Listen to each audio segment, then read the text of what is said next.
There are several ways to merge columns in Power Query, and I'm going to take you through a few and show you some warnings as they come up. Here we've got this personnel data.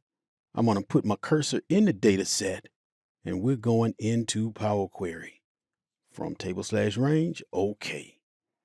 The first thing we'd like to do, we want to merge department and then hyphen and then the ID. Let's do that with an add column by example. Let's slide this over. All right. Now, DE 574, enter. Look at that. It got it perfect. L-390 for row 5. Beautiful. And we'd keep that if that's what we wanted, but we're moving forward. We got more exciting stuff to see. Cancel that. Another way that we can merge those columns, highlight department first because that's what we want to merge. And then hold down the control key and then ID. Right click, merge columns.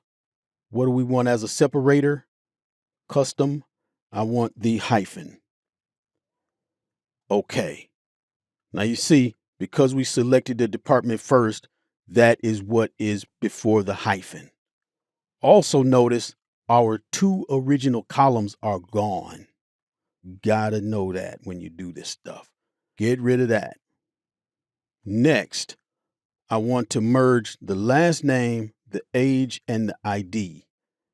Highlight last name, hold down the control key, age, ID, right click, merge columns. Want to use a comma as a separator? Okay.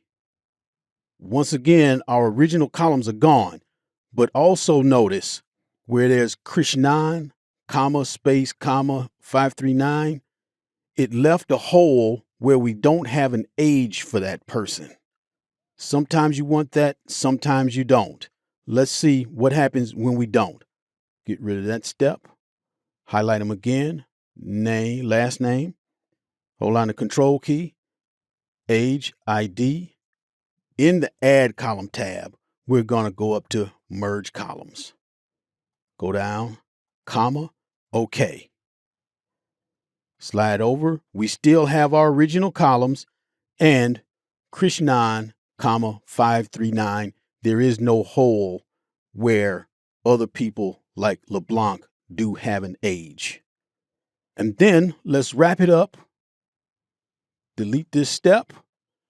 We can go to Add a Custom Column. We're going to go here and we're going to put together the last name, comma, first name. So I'm going to double click last name, then ampersand for and, double quote, comma, space, double quote, ampersand, and then double click first name.